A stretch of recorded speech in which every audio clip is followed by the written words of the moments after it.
lóòótọ́ ẹ̀jẹ̀ àti omi ti jáde. He bled to death. Ó dẹ̀ fi ẹ̀jẹ̀ yìí sàn títí dé ojú ikú. The man died Ọkùnrin yìí kú for you and for me fún èmi àti ìwọ at Calvary. lórí igi Calvary. So, brethren in the Lord, Nítorí náà ará mi nínú Olúwa, today we are preaching the resurrection of our Lord Jesus Christ. lónìí à ń sọ̀rọ̀ nípa àjíǹde Jésù Kristi. How he suffered for you and I, Bí ó ṣe jìyà fún èmi àti ìwọ, and how he died for you and I. bó ṣe jíǹde fún èmi àti ìwọ. Let's look into the burial of our Lord Jesus Christ. Ẹ jẹ́ ká wo ìdíje ìsìnkú Jésù Kristi. The soldiers who were guarded at the tomb, Àwọn tí ń ṣe olùṣọ́gbà wọ́n wà ní ibojì. they were satisfied that he was dead and he was buried. Wọ́n tẹ́ wọn lọ́rùn, wọ́n dẹ̀ rí àrídájú pé lóòótọ́ ló kú tí a sì sín. But people of God, Ṣùgbọ́n ìyẹn èèyàn Ọlọ́run it's the fact that none of them were around. kò sí ìkankan nínú àwọn ọmọ ẹ̀yìn rẹ̀ tó wà níbẹ̀. They all deserted him. Wọ́n kọ̀ ọ́ sílẹ̀. He was left alone. A fi dá òun nìkan. And he didn't left alone today. Ǹjẹ́ a fi nǹkankan dá ìwọ nìkan lónìí? And he didn't deserted today. Ǹjẹ́ a kọ̀ ọ́ sílẹ̀ lónìí? Have hope. Ní ìgbàgbọ́, Jesus passed through the same thing. Jésù Kristi la ọ̀nà kan náà kọjá bákan náà. And today he is glorified. Ṣùgbọ́n ní òní aṣélógo. If he is glorified, Aṣélógo. then I'm sure you can pass through the same thing you'll be happy at the end of the day in Jesus' holy name. Tí a bá ṣe lógo, ó dá mi lójú pé ìwọ náà yóò rí ìṣelógo ní orúkọ Jésù Olúwa wa. The account of the burial of our Lord Èyí tí ń ṣe àkàjúwe, èyí tí ń ṣe ìsìnkú Jésù Kristi Olúwa wa.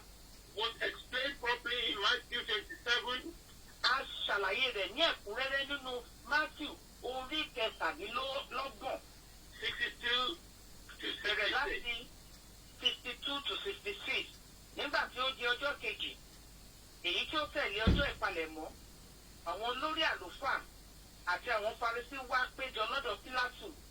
Wọ́n wí pé alàgbà, àwa ló kí pé ẹlẹ́tàn yìí nì nígbà tí ó wà láàyè pé lẹ́yìn ijọ́ mẹ́ta èmi ò jíǹde. Nítorí náà,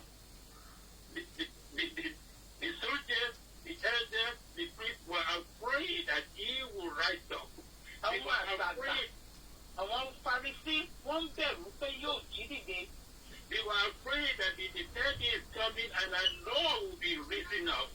Wọ́n ń bẹ̀rù pé ó ní òun padà bọ̀, ó dẹ̀ dá wọn lójú pé lóòótọ́ yóò padà wá. And therefore they planned something in their deceit. Nítorí náà, wọ́n wá gbìmọ̀ pọ̀ nínú ẹ̀tàn wọn. In that verse 63 it says, say himself, remember that deceiver. They were calling our Lord a deceiver. Nínú ìdí ṣe Mátíù orí kẹtàdínlọ́gbọ̀n, wọ́n ní pé wọ́n pè ní ẹlẹ́tàn, wọ́n pe Olúwa wa ní ẹlẹ́tàn. When you are telling the truth and you being called a deceiver, Nígbà tó bá ń sòótọ́, tó bá ń pè ní ẹlẹ́tàn, you don't need to worry about it. kò yẹ kí èyí kó kọ́ lóminú rárá. You don't need to worry about it. They call you. Kò yẹ kó dùn kóhun tó bá pè ọ́. The Bible says the truth will set you free. Bíbélì ní pé òtítọ́ yóò sọ ọ́ di òmìnira. And that's what you should rely upon. Èyí ló yẹ kó jẹ́ ogún ìpín rẹ̀. And in verse 64, Ní ẹ̀sẹ̀ tó tẹ̀lé, it says, command therefore that the sepulchre be made sure until the third day. ó ní nítorí náà pàṣẹ kí a kíyèsí ibojì náà dájú títí yóò fi di ijọ́ kẹta. Let his disciples come by night and steal him away. Kí àwọn ọmọ rẹ̀ má ṣe wálé òru kí wọ́n á sì jí i gbé lọ. And say unto the people, Wọ́n á sì wí fún àwọn ènìyàn pé he is risen from the dead. ó jí dìde nínú òkú. So the last error shall be worse than the first. Bẹ́ẹ̀ ni ìṣìnà ìkẹyìn yóò sì burú ju ti ìṣáájú. So they knew they were making an error and yet they persisted in doing it. Wọ́n mọ̀ ẹ̀fọ́ àṣìṣe ni wọ́n ṣe ṣùgbọ́n wọ́n yìí tẹ̀síwájú ní àṣìṣe wọn. Mankind is wicked, Àwọn ènìyàn ń burú jáì. and when they are doing evil, they persist on it. Tó bá dẹ̀ ń ṣe ohun tí kò dáa, wọ́n tún máa tẹ̀síwájú ní láti ṣe. But brother in the Lord, I want you to trust in the Lord. Ṣùgbọ́n ará mi ní nínú Olúwa, mo fẹ́ kẹ́ ní ìgbàgbọ́ nínú Olúwa. Whatever you are going through, Gbogbo nǹkan tó ń kò lè máa là kọjá. whether people persist in doing evil, Bóyá àwọn èèyàn wọ́n tún jáwọ́ láti máa ṣe iṣẹ́ ibi. just put your trust in the Lord, Ìwọ kò fi ọkàn ìgbàgbọ́ rẹ sínú Ọlọ́run. and He will see you through in Jesus' name. Òun yóò sì mú ọ làjà ní orúkọ Jésù Olúwa wa. In verse 65, Nínú ẹsẹ̀ tí ó tẹ̀lé, the Bible said unto them, Pílátù wí fún wọn pé, Ye have the watch, ẹ̀yin ni olùṣọ́, go your way, ẹ máa lọ, make it as sure as you can. ẹ ṣe é dájú bí ẹ ti lè ṣe é. So they went and made the sepulchre sure, Bẹ́ẹ̀ ni wọ́n lọ, wọ́n sì ṣe ibojì náà dájú. and filling the stone with a seal, Wọ́n sì fi èdìdì di òkúta náà, and they set a watch. wọ́n sì yan ìṣọ́. If you look into the life of our Jesus Christ, Tẹ́ bá wo ìgbé ayé Jésù Kristi Olúwa it wa. does not matter if people are breaking you up. Tí àwọn ènìyàn tó bá pọ̀ sílẹ̀ kò já mọ́ nǹkan kan.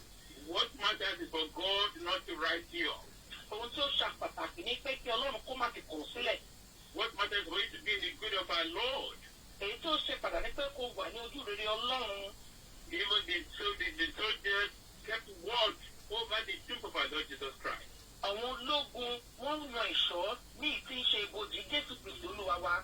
Against the stone which is being sealed by the seal from Rome. Wọ́n dẹ̀ mú èdìdì ìdààmú láti Róòmù. Wọ́n fi dì í. But our God is mightier than that. Ṣùgbọ́n Ọlọ́run wa tóbi ju èyí lọ. Our strong is stronger than that. Àgbàgbọ́ wa ó tóbi ju èyí lọ. So it's the same thing in your life. Lẹ́ẹ̀kan náà nínú ayé rẹ̀, Whatever the evil imagination of human beings, gbogbo èrò asán tí àwọn èèyàn lè ní sí ọ it will come to nothing in Jesus' holy name. kì yóò wá sí ìmúṣẹ ní orúkọ Jésù. Because eventually Nítorí there was an earthquake èyí tí ń ṣe ilẹ̀ tìtì, which broke the stone, èyí tí ó mú ètò mi ilẹ̀ náà, and the stone was rolled away, a dẹ̀ yí òkúta náà kúrò. and our Lord was a risen king. Èyí tí ń ṣe Jésù Kristi Olúwa wá sì jí dìde. Let's look into the observations on the day of our Lord Jesus Christ. Ẹ jẹ́ ká wo ohun tí a sọ nípa èyí tí ń ṣe sísin Jésù Kristi. I said earlier on, Mo sọ ṣáájú tẹ́lẹ̀, none of the disciples were there. wípé ìkọ̀kan nínú àwọn ọmọ ẹ̀yìn kò sí níbẹ̀. Only the John of Arimathea and Nicodemus Èyí tí ń ṣe Jọ́ọ̀nù àti Nicodemus nìkan were there to take care of the remains of our Lord Jesus Christ. nìkan ló wà láti ṣe ẹ̀yẹ ìkẹyìn fún ìsìnkú Jésù.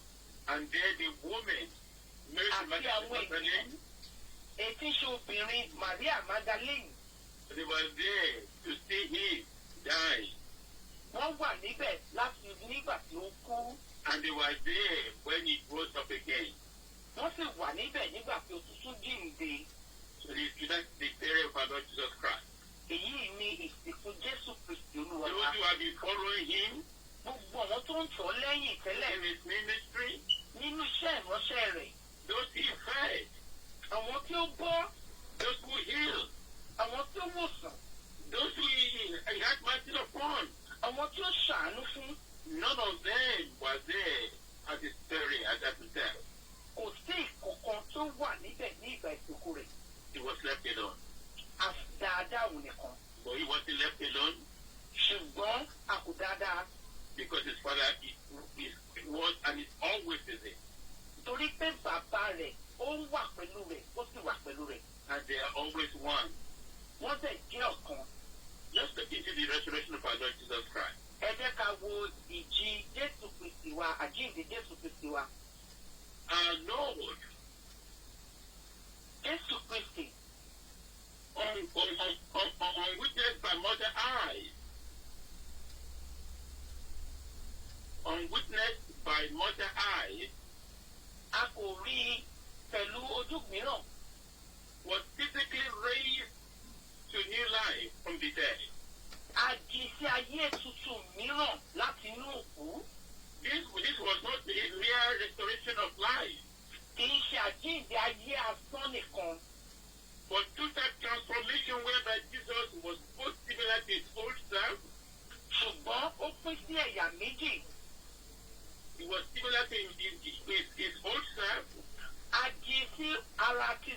àtijọ́. and yet strangely different as well. Ó dẹ̀ tún jẹ́ ẹni ọ̀tọ̀. His body bore the mark of the crucifixion Èyí tí ṣe ara rẹ̀ ó fara da ìjìyà yìí. and was able to and Mary was able to recognize his voice. Màríà ó dẹ̀ dá ohùn rẹ̀ mọ̀.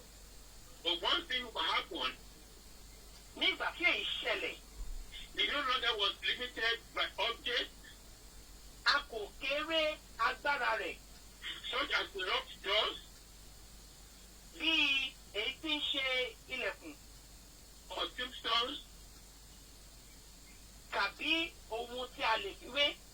could not delay him or prevent him from passing through. Ohun tí a lè fi wé kankan kò lè dá dúró láti là kọjá. Let's look into John 20 verse 19. Ẹ jẹ́ kí a wo Olúwe Jòhánù orí 20 ẹsẹ̀ 19. Lọ́jọ́ kan náà, lọ́jọ́ ìkíní ọ̀sẹ̀, nígbà tí alẹ́ lẹ́ tí a sì ti ilẹ̀kùn ibi tí àwọn ọmọ ẹ̀yìn gbé péjọ nítorí ìbẹ̀rù àwọn Júù, bẹ́ẹ̀ ni Jésù dé, ó dúró láàrin, ó sì wí fún wọn pé àlàáfíà fún yín. He was passing through medium, through walls, through doors, because none of these can detract him, can delay him from passing or doing his work. Ó ń gbà á ní òkúta àti ilẹ̀kùn kọjá nítorí kò sí ẹ̀kọ́ kan nínú àwọn nǹkan àkàsílẹ̀ tó lè dá dúró láti kọjá. So this afternoon I pray into your life Nítorí náà ní ọ̀sán yìí mo gbàdúrà sínú ayé rẹ that no power of darkness, pé kò sí agbára òkùnkùn kankan. nothing seen or unseen, Ìyẹn láì tí a fojú rí tàbí tí a kò rí will deter your progress, yóò dá orí ayọ̀ rẹ dúró will limit your progress, tàbí yóò dènà orí ayọ̀ rẹ or will prevent you from moving forward in Jesus' very name. tàbí yóò dá dúró láti lọ síbi gíga ní orúkọ Jésù. In Jesus' mighty name we pray.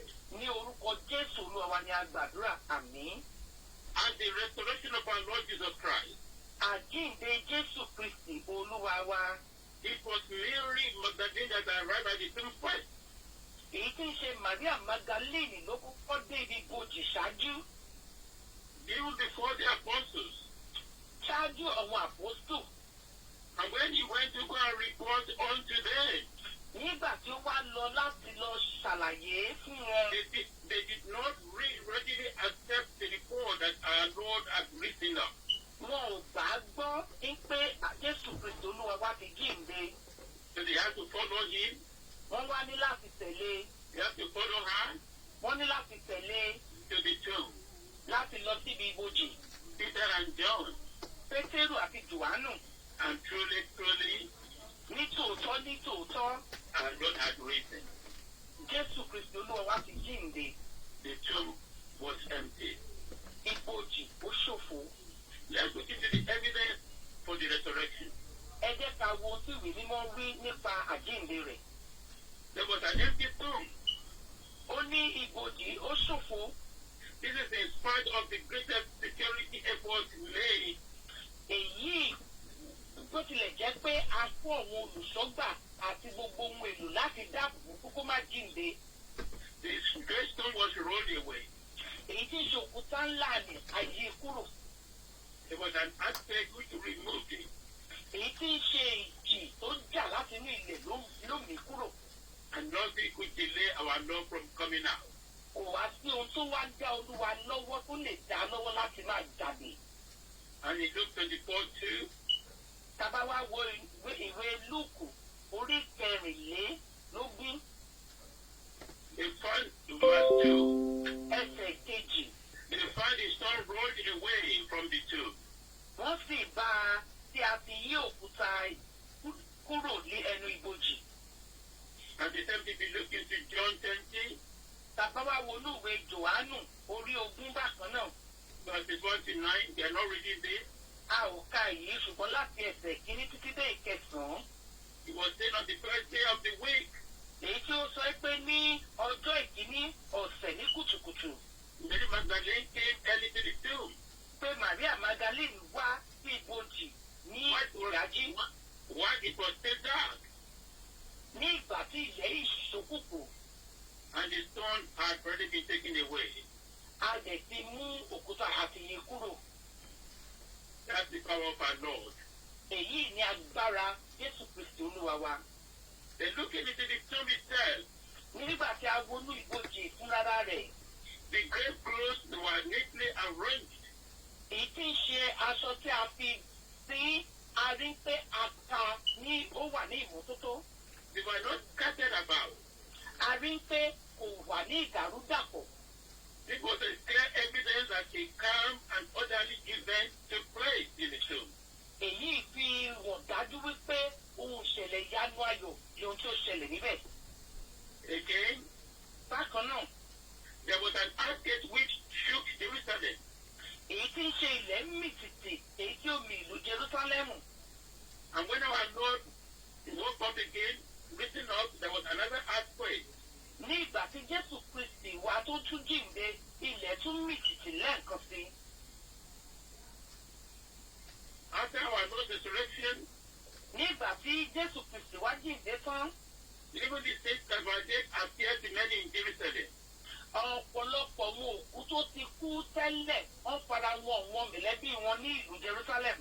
This is found in Matthew 27, Èyí láòrí nínú ìwé Matthew orí kẹtàdínlọ́gbọ̀n verses 51 to 53. ní ti verse 51 to 53. Shall we read that in English? And behold, And the behold, veil of the temple was rent in twain yes, from the top to the bottom, yes, and the heart did quake, yes, and the rock rent, yes. and the grave were opened. Yeah, and the graves were opened because of the resurrection of our Lord Jesus Christ. Àwọn ìsàkú sì ṣí sílẹ̀ nítorí àjíǹde Kristi Jésù Kristi.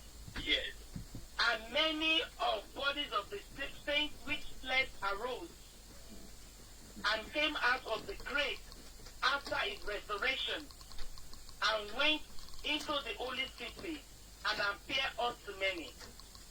and I make a reference that this Old Testament saints were the first fruits of our Lord's resurrection power, which give us an evidence that even those of us today who are walking in the Lord, who serve the Lord sincerely, when the Lord comes again, you will be resurrected even if you are dead.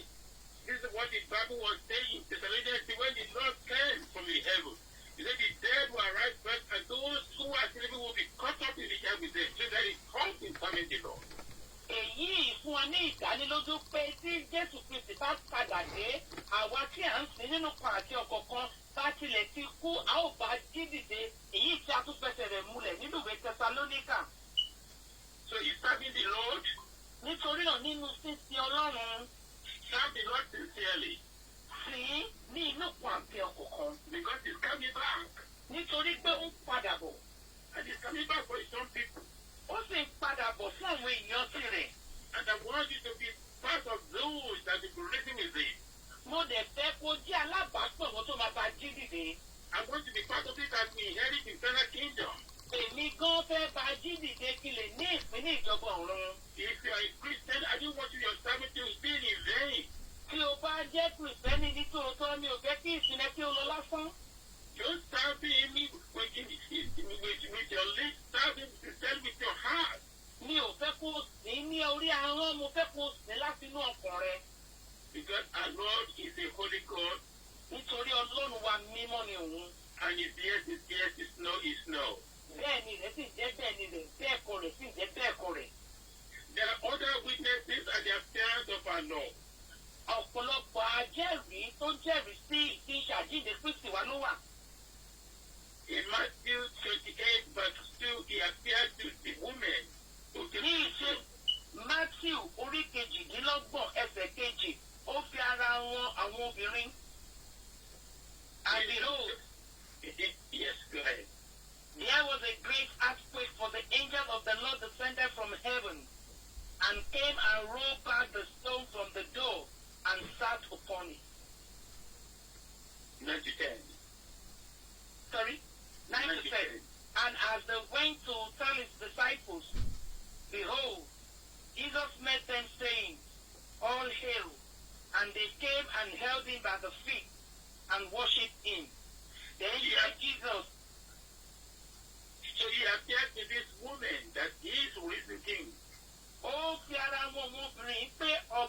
àjíǹde ni òun. Again, Jesus appeared to Peter and to the two disciples on the road to Emmaus. Bákan náà, Jésù fi ara wọn àwọn ọmọ ẹ̀yìn rẹ̀ ní ìgbà tí wọ́n lọ sí ọ̀nà. If you look into Luke 24, Tí a bá wo Lúùkù orí kẹrìnlélógún, verses 13 to 35, we are not reading it. a ò kà ṣùgbọ́n ẹsẹ̀ kẹtàlá sí ìkẹrìnlá. 13 to 35. Luke 24, verse 13 to 35. Lúùkù orí kẹrìnlélógún from 13 to 35. He also appeared, he also revealed himself to the disciples. Bẹ́ẹ̀ ni ó fi ara wọn àwọn ọmọ ẹ̀yìn rẹ̀. Once in the absence of Thomas, Ní tí Thomas kò sí níbẹ̀. and again he appeared to them in the presence of Thomas. Lẹ́ẹ̀kejì ó wá padà wọ̀n nígbà tí Thomas wà níbẹ̀. Again he appeared to about 500 people at once. Bákan náà ó tún fi ara wọn ọ̀pọ̀lọpọ̀ ogúnlọ́gbọ̀n àwọn ènìyàn lẹ́ẹ̀kan náà. And Paul made the claim at them when many of these witnesses were still alive and able to verify the claim of the apostles. Gbogbo àwọn tó fara wọ̀nyí wà láàyè nígbà náà wọ́n dẹ̀ jẹ́rìí sí ìfiṣàjíǹde rẹ̀ níwájú àwọn àpòstólì. One of the most convincing evidences of the resurrection Èyí tí ó jẹ́ ìdánilójú nínú àwọn èyí tí ń ṣe ìdánilójú àjíǹde Kristi. is the dramatic change in the lives of the disciples. Èyí ni èyí tí ń ṣàyípadà tó dé bá àwọn ọmọ ẹ̀yìn Jésù Kristi. Before the resurrection, Ṣáájú àjíǹde, they were a limited group of people wọ́n jẹ́ àwọn tó ti tú káàkiri. afraid, Wọ́n wà ní ìbẹ̀rù, in distress, wọ́n wà ní ìbànújẹ́, and couldn't even go out.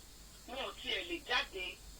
Afterwards, Lẹ́yìn yìí, after the resurrection, lẹ́yìn àjíǹde, they were men who could fearlessly proclaim the gospel. wọn ò ní ìgboyà láti wàásù ìrere Kristi mọ́.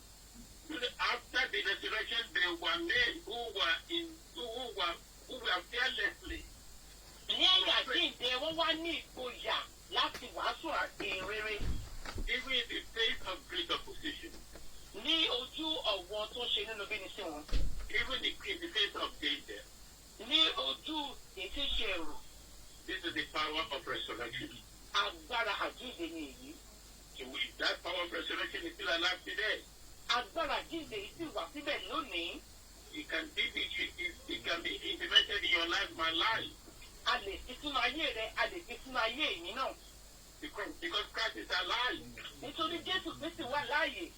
And if you are proclaiming the name of Jesus sincerely, Tó bá dẹ̀ ń wàásù ìrere Kristi Jésù lóòótọ́, you don't need to fear, o ò ní láti bẹ̀rù. because he said, I will abide with you, Ó torí pé ó ní èmi yóò wà pẹ̀lú rẹ, I will not forsake you. èmi kì yóò kọ̀ ọ́ sílẹ̀.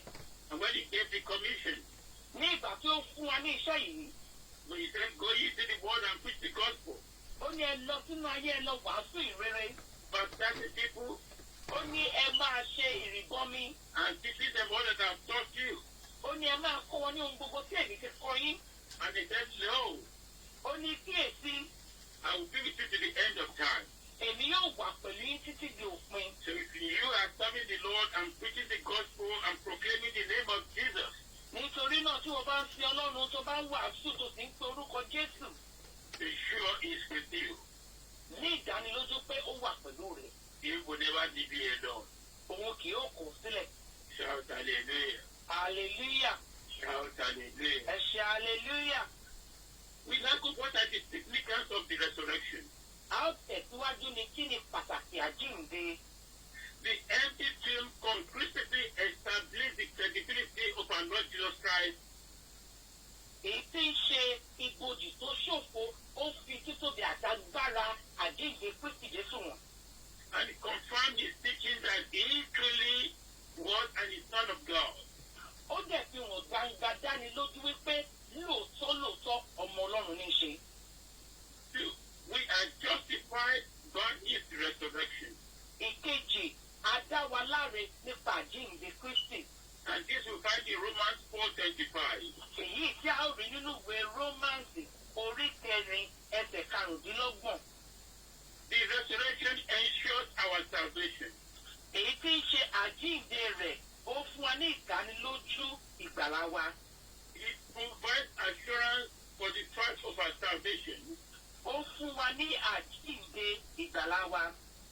and first comfort with regard to our deceased loved ones.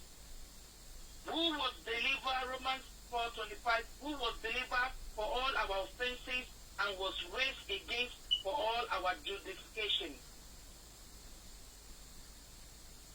The resurrection of our Lord Jesus Christ guaranteed Èyí tí ń ṣe àjíǹde Kristi, ó fún wa ní ìdánilójú our salvation. ìgbàlà wa. Again, if you look into Romans chapter 1 verse 4, Bákan náà, tá a bá wo olúwèé Róòmù orí kìíní ẹsẹ̀ ìkẹrin, and declared he was declared to be the Son of God with a power, ṣe àfihàn rẹ̀ pé ọmọ Ọlọ́run ní í ṣe according to the Spirit of holiness, nípa agbára àjíǹde òtítọ́, by the resurrection from the dead. nípa jíjíǹde kúrò nínú òkú. Again, we are sanctified by his resurrection. Bákan náà, a sọ wá di mímọ́ nípa àjíǹde rẹ̀. His resurrection is the basis of our sanctification. Àjíǹde rẹ̀ ló sọ wá di mímọ́. Resurrection provides the Christian with a measure of power Èyí tí ń ṣe àjíǹde Kristi, ó sọ àwọn onígbàgbọ́, ó fún wa ní agbára. which is at work in him Èyí tí a máa fi bá rìn to live as a Christian. àti èyí tí a máa fi máa gbé Kristẹni. Let's look at Romans 8:11.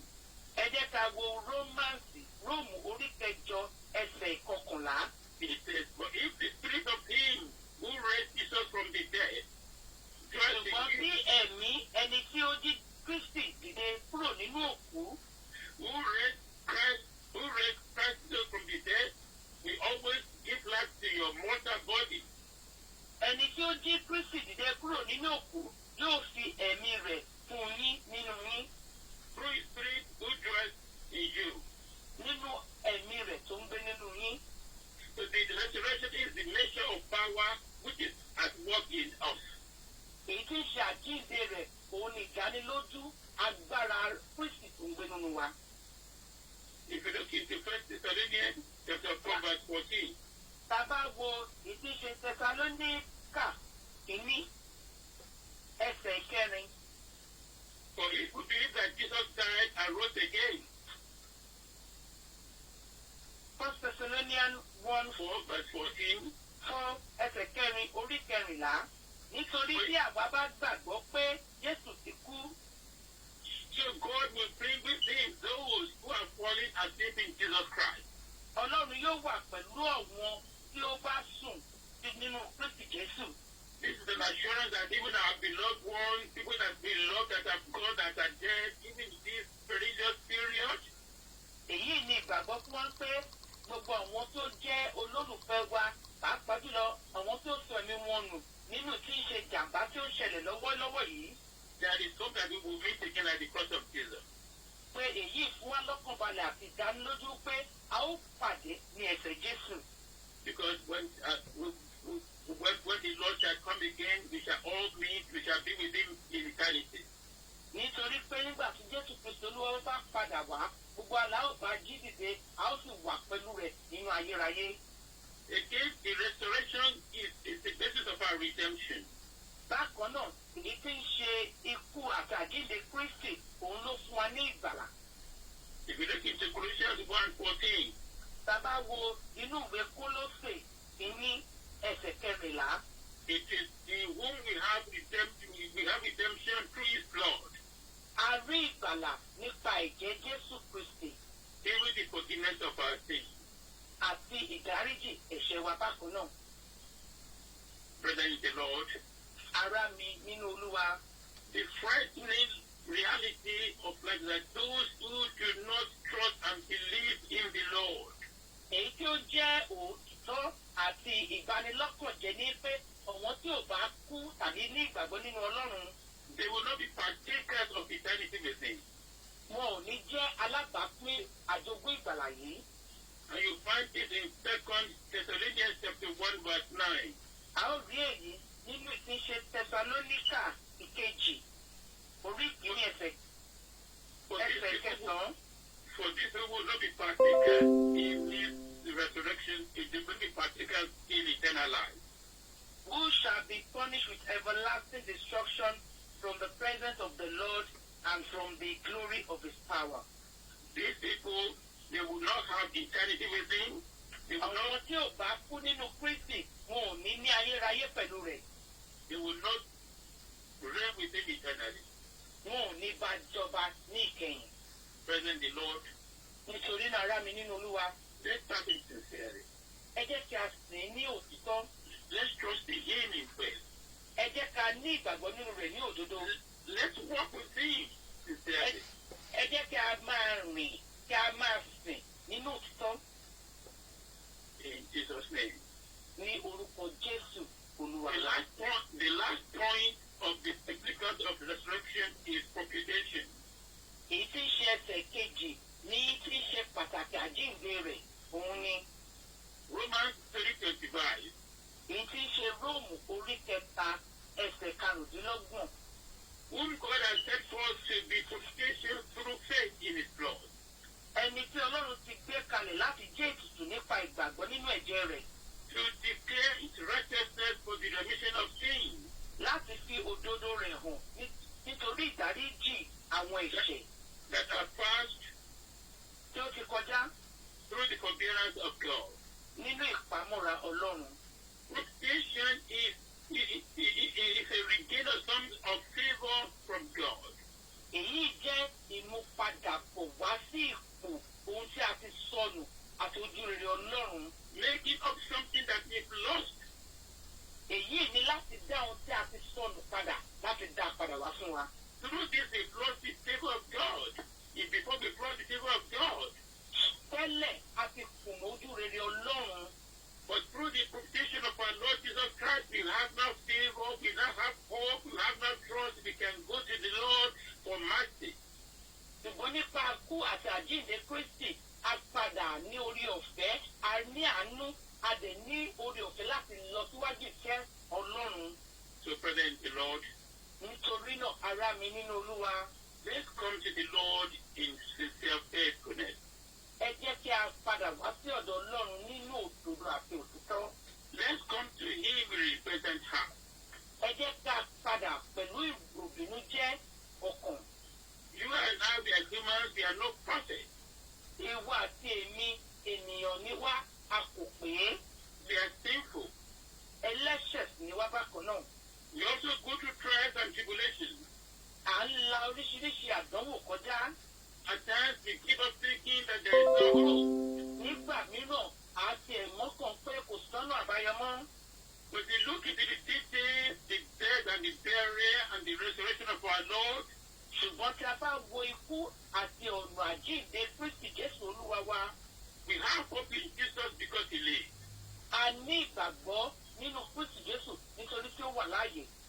We are victorious by the power of the resurrection that dwells in us. A jẹ́ ajogún ìgbàlà àti olùṣẹ́gun nípa agbára àjíǹde tó ń gbénú wa. We are overcomers and conquerors through Christ that dwells in us. A sì jẹ́ oníborí nípa agbára Kristi Jésù tó wà nínú wa. Because the Bible says He that dwells in us is higher than He that dwells in the world. Nítorí Bíbélì sọ fún wa wípé ẹni tó ń gbénú wa tẹ̀mí ó ju ẹni tó ń gbé nínú ayé lọ.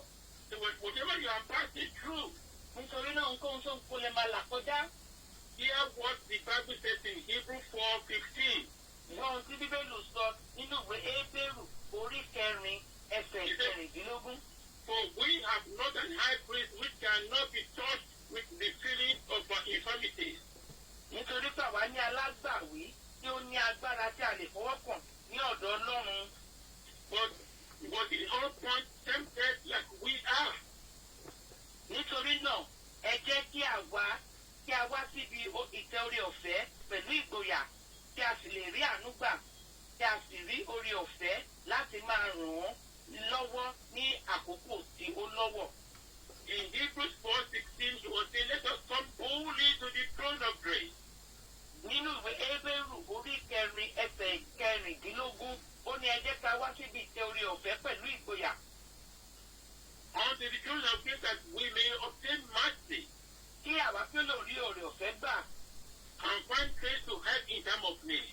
kí a sì lè rí àánú gbà láti máa ṣàánú nígbà nígbà. What I'm saying here, present is the Lord, our Lord knows the way you are, that you are a human being. Ìyá tí mo sọ ni wípé ará Ọlọ́run wá mọ èyí tí ń ṣe àwápé ènìyàn ni wá. He knows they are sinful. Ó sì mẹ́pẹ́ lẹ́sẹ̀ ni wá. But once we come into him in with a repentant heart, we come into his life, we come to love, come into my life, we raise to pray.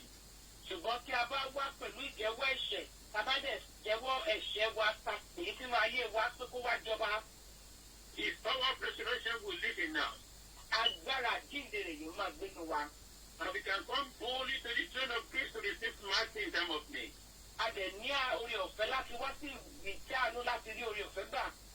The mercy to overcome trials. Àánú ó ń borí àdánwò. The mercy to overcome your temptation. Àánú á borí ìṣòro rẹ. To go through whatever you are going through now, you can do it through Jesus Christ. Ọ̀nà kan tó fi lè borí gbogbo ohun tó ń là kọjá ní pé tó bá rìn nípa agbára Kristi. So, brother, today I'm asking you to come to me with me today. Nítorí náà ará mi nínú Olúwa, mò ń rọ̀, mò ń bọ̀ kókó wá pẹ̀lú mi lónìí. Let us go to the throne of grace. Ẹ jẹ́ ká lọ síbi ìtẹ́wé ọ̀fẹ́. Let us go to ask for mercy of God. Ẹ jẹ́ ká lọ bèrè fún àánú Ọlọ́run. Let us go to seek people of God. Ẹ jẹ́ ká lọ bèrè fojú rere rẹ̀. Let us go to seek for his healing. Ẹ jẹ́ ká bèrè fún ìwòsàn rẹ̀. Let us go to ask for his fulfillment in our lives. Ẹ jẹ́ ká bèrè fún ìmísí agbára ìlérí rẹ̀. Let us go for protection even in this difficult time of COVID-19. Let us go and ask for his protection. Ẹ jẹ́ ká bèrè fún ààbò rẹ̀ pàápàá jùlọ lórí àjàkálẹ̀ àrùn tó wà lórílẹ̀-èdè àgbáyé. Let us take boldness that let the blood be sufficient for me and my family in Jesus' holy name. Ẹ jẹ́ ká sọ fún pé Ọlọ́run jẹ́ kí ẹ̀jẹ̀ rẹ̀ kó tó fún ààbò lórí mi àti ìdílé mi ní orúkọ Jésù Olúwa wa, àmín. Let us go for his joy that is in the Lord. Ẹ jẹ́ ká lọ ká bèrè fún ìdùnnú tó wà nínú Ọlọ́run. The joy and the happiness that the world cannot give unto you. Ayọ̀ àti ìdùnnú tí ayé kò lè fún ọ. Come to the Lord today. Wá sí ọ̀dọ̀ Ọlọ́run lónìí. If you don't even know him before, it's time for you to turn around and seek him. Tí o bá fi ẹ̀mọ́ tẹ́lẹ̀ àsìkò tó láti wá a láti mọ̀ ọ́. So this time I give you an opportunity to seek the Lord as your Lord. Ní wákàtí mo fún ọ lórí ọ̀fẹ́ láti jẹ́wọ́ Jésù Kristi gẹ́gẹ́ bí Olúwa tó lùgbàlà rẹ̀. Say to the Lord, I come today, take me the way I am. Sọ ẹ́ pé Ọlọ́run mo tuntun wá lónìí gbàdé bí mo ṣe rí. Tell him I proclaim that you are the Lord and God raised you up from the dead. Pé mo jẹ́wọ́ pé ìwọ ni Ọlọ́run àti pé Olúwa wa Ọlọ́run jí ọ dìde kúrò nínú òkú. Tell him that let your power of resurrection perform wonders in my life. Sọ wípé jẹ́ kí agbára jíǹde rẹ tó ṣe sí àmì àtúnṣe ìyá nínú ayé mi. Tell him that you surrender everything unto him. Sọ fún pé mo jọ̀wọ́ gbogbo rẹ̀ pátápátá fún ọ. And that in him there could be perfection in your life. Ní pé nípa rẹ̀ kí àṣepé kó lè wà nínú ayé rẹ. Through him there will be comfort in your life. Pé nípa rẹ̀ kí ìtùnú kó lè wọnú ayé rẹ. And ask him to uphold you. Wá sọ fún pé kó di òun. That's a call for you to come to the Lord. Èyí ni ìpè fún ọ láti wá síwájú ẹlẹ́dàá rẹ̀. Shall we pray? Ẹ jẹ́ kí a gbàdúrà. Father, we thank you, Lord, for your resurrection. Thank you, Lord. We thank you because you are alive. Thank you, Jesus. And we thank you because we are not taking you in vain, because we know you are alive and you are with us. We thank you for your spirit that dwells in us. We thank you for the opportunity, the privilege given to us as sisters to seek you today. Father, be thou glorified in Jesus' name. Amen. Whoever be around you hearing my voice who has not known you, Father, I ask you to touch them today. Amen. Let them know they are the Lord. Amen. Father, reveal yourself to them, O Lord. Amen. The heart of stone, touch it to the heart of flesh. Amen. So that they will think and know you are the Lord. Amen. Above all, let the power of rest of you in their life. Amen. In Jesus' mighty name we are praying. Amen. Amen. Amen. In Jesus' name. Brother in the Lord, I ask you, if you have a church to go, please go to your fellowship with members of the church, either online or through video, or whatever any media. Ará nínú Olúwa, mò ń sọ fún wa pé ẹ jẹ́ kí a máa sìn yálà ní afẹ́fẹ́. We are from Salvation of God Ministry. Àwa tí a sọ̀rọ̀ Ọlọ́run yìí, a wá láti ní ìjọ Kérúbù Séráfù Òkè Ìgbàlà. Our church is at Dagenham in London. Ìjọ wa wà ní Dagenham ní ìlú London. When the lockdown is being taken out, Ní ìgbà tí gbogbo ìlànà bá ré kọjá, join us at our services. ẹ jọ̀ọ́ ẹ bá wa pín ní àwọn aṣẹ́ ìsìn wa. Our service of Sunday starts at 12 and finishes around 3 o'clock. Iṣẹ́ ìsìn ọjọ́ ìsìn wa máa ń bẹ̀rẹ̀ ní aago 12:00, a máa ń ṣetán ní aago 3 ọ̀sán. We have Bible lessons, Bible teaching on Wednesday, A máa ń ní ẹ̀kọ́ Bíbélì ní ọjọ́ Wednesday 7 to 9. àti ìsìnṣírò ní aago 7 títí di 9 alẹ́. And we have 9:30, second Friday of the month.